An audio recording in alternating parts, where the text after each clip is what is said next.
Jiena Jason Aloisio nilqalilkom għallima u edukaturi għat-tielet podcast ta' Dinja Waħda.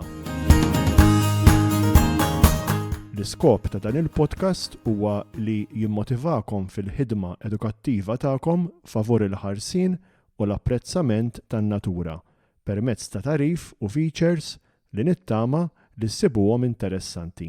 Żgur li ħafna minnkom tafu l-Sinjura Mary Reid Zammit permezz ta' żjarat li tagħmel fl-iskejjel biex tgħinkom fl-implementazzjoni tal-attivitajiet ta' Dinja Waħda mal-klassi tagħkom. F'intervista qasira li għamiltilha, staqsejta ftit mistoqsijiet biex issiru tafuha aħjar. Mary Reid, minn fejn inti u liema xogħol jew xogħlijiet kont tagħmel qabel sirt koordinatriċi ta' Dinja Waħda? Jiena mill-Ħamrun u dħalt fid-dinja tax-xogħol pjuttost feta żgħira, hemm kif l-State il-Junior College hemm kienet kull ma kelli 18-il sena u kont impjegajt ruħi mal-Malta Development Corporation illum magħrufa bħala il-Malta Enterprise. Biss l-ewwel sena kont tajt is-servizz tiegħi fil-Libyan Arab Multis Holding. Minn dak il-post tallimt ħafna l-andament kif jaħdem uffiċċju l-affarijiet inkun irrid nagħmel. U wara sena nżilt fil-main offices tal-Malta Development Corporation. Hemmhekk xorta kont għadni bħala impjegata li żar waħda. U kont assenjata ġiex dipartimenti. Kella ħafna xogħol, però kont kuntenta ħafna u komplejt tallimt iktar b'żewġ dipartimenti li kont fihom. Domt hemmhekk naqra mhux ħażin, biss darba minnhom persina il-kuntratt tiegħi kien dejjem nagħti servizz fejn hemm bżonn. Ġejt trasferita fil-Ministeru ta' Trade and Commerce Oberġ d'Aragon. U bdejt inservi hemmhekk li xogħol impenjattiv ħafna dinamiku. Dak iż-żmien Malta kellha ħafna trade mal-Libja. Ġeneralment il-ġurnata tiegħi kienet tibda mit-8:30 u ġieli tispiċċa 8 ta' filgħaxija. Servejt hemmhekk diversi snin u f'dak ix-xogħol ukoll matul dak iż-żmien iltqajt mar-raġel tiegħi. Domt hemmhekk diversi snin nagħti s-servizz u later on kelli bżonn nieqaf ġvera bej il-familja, kont se nibda familja. Ma tantx domt wieqfa ħafna, forsi domt sena b'kollox fil-karriera tiegħi ma naħdimx. Kont bdejt naħdem mbagħad minn maċ-ċivil bdejt naħdem mal-Middle Sea Insurance. Ma domx ħafna snin hemmhekk għax il-familja tiegħi komplet kibret, kelli żewġ tfal. Biss wara ftit bdejt naħseb kif nerġa' nidħol fid-dinja tax-xogħol, bdejt inħares li s-settur tal-edukazzjoni, kemm kelli familja żgħira ma qtajtx qalbi, bdejt nistudja sakemm dħalt dan il-qasam il-ġdid. Nista' ngħid li issa ili ħafna snin f'dan is-settur tal-edukazzjoni. Kieku ħajtek kienet film, Mary Reid, kif kienet tkun l-ewwel xena li tispjega eżattament kif sirt il-persuna li inti llum? Għall-ewwel rajta diffiċli din mistoqsija, però mbagħad ma kienet diffiċli xejn fil-fatt. Nimmaġina li l-nifsi dejjem għandi xi tela jew muntanja li rrid nitlaħħa waħda wara l-oħra tgħid li għaliex għax il-ħajja hija vera impredivibbli anke jekk tagħmel pjan kultant tiġi okkażjoni differenti minn dak li pjanajt. Kieku kont Forrest Gump fil-film naħseb ngħidlek kont niġri, ma nafx niġri, ġifieri it-telat tajthom waħda wara l-oħra. Ma jkunx faċli kultant dawn l-għażliet li jiġu mingħajr ma tippjana, però tfassal ħajtek fuq dak li ssib fil-ħajja bil-perseveranza, taqtax qalbek u kultant ikollok taċċetta s-sitwazzjonijiet kif ġew.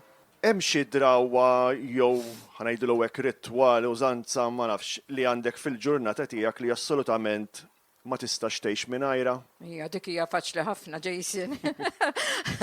Għax kif inqum l-ewwel ħaġa li nagħmel il-mużika mal-ewwel ġifieri il-kafè. Mbagħad nibda nipprepara għall-ġurnata tax-xogħol tiegħi, naħseb min jafni, forsi jaħsbu li jien għandhom ħafna fuq id-dejra tiegħi, però nista' nassigurak li nagħmel kollox f'temp ta' sija kull estate kollox, u ma tantx ikun hemm differenza bejn ġurnata tax-xogħol jew le, għax ir-ritwal bażikament dejjem jibqa' l-istess, dejjem nagħmel qisni l-istess flet affarijiet. Biss żgur mal-ġurnata dejjem ikolli xi pjan ta' xi ħaġa, jiena moħħi dejjem jaħseb ma jaqafx, ġifieri kemm fil-ġurnata tax-xogħol anke jekk ma tkunx ix-xogħol, ikun il-weekend dejjem qisni nkun irrid naf x'għan nagħmel matul dik il-ġurnata. Fit-toroq naraw ħafna billboards, Mary Reid. Kieku kellintik billboard biex tpoġġi sentenza fuqu. X'kienet tkun dis-sentenza? Jina naħseb dejjem ħanwiġbek fuq iċ-ċirkostanzi personali tiegħi fuq il-ħajja tiegħi. Xejn mhu impossibbli, dment li fil-kelma impossibbli tara possibbli. Mhux dejjem il-ħajja tiġi kif irriduha, però jiena naħseb li dejjem irridu nħallsu b'mod li nkunu survivors fil-ħajja, nippruvaw nkunu pozittivi, anke meta forsi l-ħajja ma tiffavorunix, jew pereżempju jkollna ċirkostanzi li jkunu naqra challenging f'ħajtna kif fix-xogħol fil-ħajja personali. Allura dejjem tipprova tħares huwa possibbli li nasal x'imkien li nirranġa s-sitwazzjoni huwa possibbli. Naħseb dik nażel jiena bħala riklam kbir fuq billboard. Kieku ntik iċ-ċans li tiltaqa' ma' xi kantant jew kantanta ħajja jew mejta li tammira, lil min kont tagħżel? Hemm ħafna x'in nħobb il-mużika klassika, il-mużika moderna u pop, ġifieri hemm ħafna, però biex forsi ma nsemmi xi ħaġa tmur lura ħafna fi żmien. Jogħġobni ħafna il-kantant Gary Barlow mill-grupp Take That.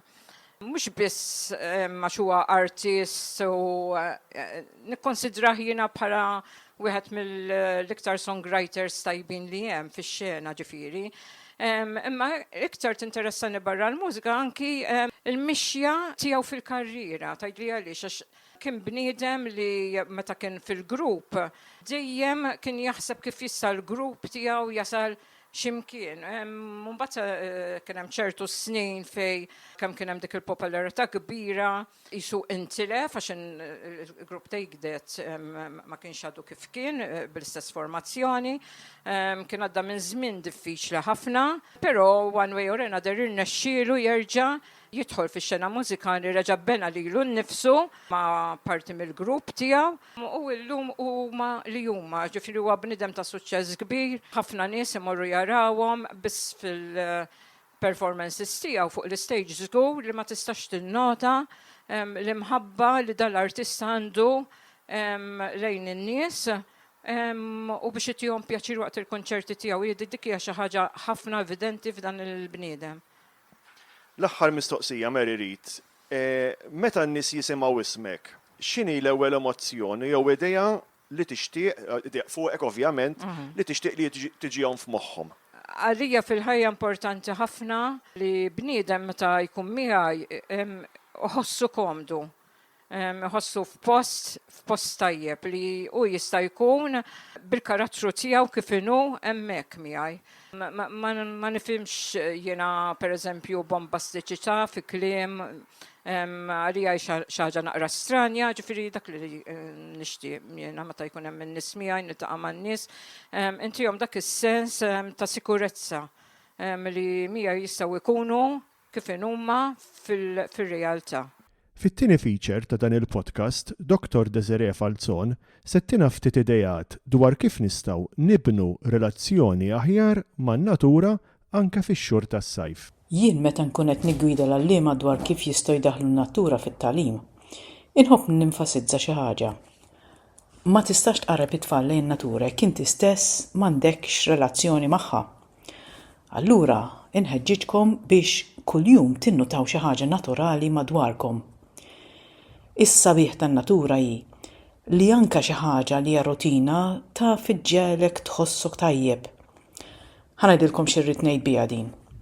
Bħal ta' żmien noħroġ l-affarijiet tal-hawn sewwa bil-maskra u x'in ikolli ċans ninżel niċċekkja x'qed jiġri taħt il-wiċċ tal-ilma. Apparti li nif friska għax issa vera rankat isħana, hemm is-sensazzjoni li tiltaqa' ma' ħbieb antiki li tkun qed tistenna li tarahom mis-sena l-oħra. Jien ngħid għalija il-budakri huma l-favoriti għax dawn il-ħutiet żgħar mhux biss huma kkoloriti u għandhom patterns tal-ġen u kollox fiċ-ċokon, imma għandhom imġiba ħelwa wisq. Il-budakri ħut żgħir illi issibhom f'toqob fil-blat pjuttost viċin il-wiċċ. Kull ma trid daqsxejn paċenzja sakemm joqogħdu għajnejk għaċ-ċokon. Jekk tagħmel idek mal-blat u tħalliha hemm, ma ddumx ma tara xi ras żgħira mimlija kurżità ħierġa tittawwal biex tara min ġie ħabbat. U jekk ikollok farka ħobs tarhom ġejjin għaliha u s-sabiħ tara kif iġibu ruħhom ma' xulxin. Minu dominanti, min jibża, min anke jitlalek fuq idek. Sintendi dawn ma ssibhomx bil-fors fuq il-blata, imma f'xatt bil-blat dur daqsxejn xi ftit blatib tal-mod u mbagħad tidra fejn ikunu l-budakri. U mbagħad kif tkun fiż-żifna u tkun qed tittawal lejn il-blat, ara tarax il-granġ tal-bebbuxu. Dan huwa granġ li m'għandux qoxra allura jipproteġi ruħu permezz ta' qoxra vojta ta' bebbuxu mejjed. Meta kont żgħira ma kellix min igwidani, allura dawn l-imsieken kont intellaħħhom fuq ix-xatt noqgħod narhom jimxu. Issa daw jafu jieħdu nnifs barra mill-ilma għal ftit ħin, imma kif jibdew jinxfu ma jistgħux jieħdu nnifs msieken. U hawn niġi għall-iktar ħaġa importanti. Inutli nfittxu n-natura biex ittina gost jekk ma nittrattawhiex b'rispett. Tgħidli għaliex? Mela ħanerġa' nagħti eżempju. Ħdejn ix-xatt tal-baħar mal-blat ikun hemm l-imħar. Allura bniedem li jmur ħdejn xatt il-baħar spiss bil-familja tfal u jqattaw il-ħin jaqilgħu l-imħar u jikluhom. Ukoll qed iqatta' ħin kuljum jew spiss insomma in kuntatt man-natura. Imma jekk in-natura narawha biss bħala xi ħaġa li qedem biex nikluha jew nilagħbuha, naqbduha, neħduha d-dar, eċċetera, din ftit ftit se tispiċċa. Għaliex? Għax tanta u nies fid-dinja u ċ-ċifra dejjem tola u f'Malta qed narawha dina wkoll. L-imġieba f'popolazzjoni ta' nies se jkollha impatt kbir għax mhux persuna waħda jew ftit se tagħmel dak l-aġir imma eluf. Illum meta mmur xatt il-baħar bil-kemm għadni nara mħar mal-blat. Allura iktar issa sar kruċjali li t-tfal tagħna nagħlmuhom jifirħu bin-natura ta' madwarna u nħalluha kemm jista' jkun kif sibniha. Mela ħanispiċċa b'eżempju ieħor. L-ewwel semmejt is-sabiħ li tara xi ħaġa min-natura kuljum, xi ħaġa li tferħek. Jien għalija ngħid għalija in-natura dejjem tferraħni. Mela jien fil-ġnien inħalli skuk nixfin. Dawn propjament ikunu għandi planter illi fih jikber ħaxix salvaġġ, tfif u meta jinxef dil-window box partikolari, dal-planter partikolari nħallih. Fil-għaxija jiġu n-naħal jorqdu magħhom. Kif? Hawn naħal mhux in-naħal tal-għasel għax daka ġo xeda li jkunu ħolqu huma. Hawn ħafna tip ta' naħal u anke ċerti tip ta' żnażan ukoll.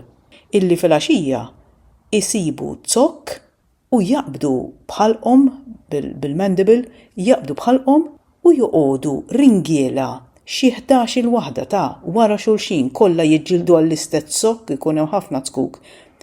Ħaġa vera nara ħelwa u toħroġ il-għaġeb din kull sajf qed tiġri u jsibu mhux bil-fors dejjem l-istess roqa, jsibu skuk, jsibu l-ġnien tiegħi minn tant postijiet għandi l-ġonna madwar noqgħod ħattart. Xorta ma ħafna bini wkoll. U jsibu zokk u jorqdu hemmhekk. Mhix ħaġa ħelwa din u niggusthom hemm ringiela qishom bil-piġama x'dawn naħal tal-ġonna jkunu bi stripes. Daħlu jorqdu. U dak il-ħsieb ħelu ħanejdlilkom ciao u good night.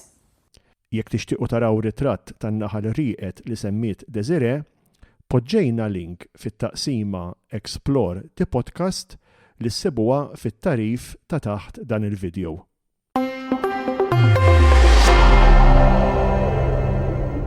Matul is-snin BirdLife Malta parteċipat f'aġġmielu ta' proġetti Erasmus. Ġada Lampitelli, uffiċjali edukattiv ma' BirdLife Malta, settina tarif dwar il-proġett A Superpower to Defend Nature. When we think about protecting nature, we often focus on what we can do for the environment. But have we ever stopped to think about who gets the opportunity to experience nature in the first place? For many children with developmental and learning disabilities, accessing environmental education and outdoor activities can still be challenging. This is where the Erasmus Plus project, a superpower to defend nature, made a real difference. The project brought together organizations from Malta, BirdLife Malta and CRPD, Italy, Greece and Spain with a shared goal: to make environmental education more inclusive and ensure that every child has the opportunity to discover, enjoy, and protect nature. The title itself carries an important message. A superpower isn't about flying or having super strength. It's about recognizing that every child has unique abilities and that, with the right support, everyone can become an ambassador for nature.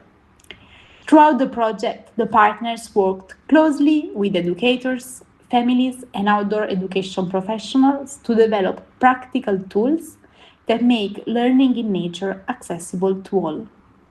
Rather than focusing only on theory, they created resources that can be used in real educational settings. One of the project's main outcomes is a series of practical guides designed to support inclusive environmental education. These include a guide for teachers and educators, offering strategies for adapting activities to different learning styles, a guide for families, encouraging parents and caregivers to explore nature together with their children, and an interactive manual filled with inclusive outdoor activities that can be easily adapted to different abilities and learning styles. These resources don't just explain why inclusion matters. They provide concrete ideas and methods to make it happen. They help educators build confidence, encourage families to spend meaningful time outdoors, and ensure that children with different abilities can actively participate in environmental learning. Ultimately, a superpower to defend nature reminds us that protecting nature and promoting inclusion go hand in hand.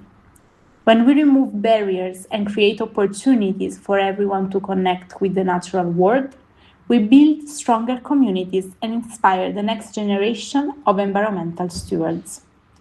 Because nature belongs to everyone, and every child deserves a chance to experience it, learn from it, and help protecting it. Ittri minant Victor. Sibijiet fuq in-natura minn Victor Falzon. Ftit ilu rajt binja ġdida qed tinbena. Blokk enormi tal-konkos f'tarf ta' raħal. Sibt wieħed li jmexxi x-xogħlijiet u peress li kien bil-break mort inkellmu. Ta' naturalist li jien, staqsejtu l-post kienx ħajkollu ġnien.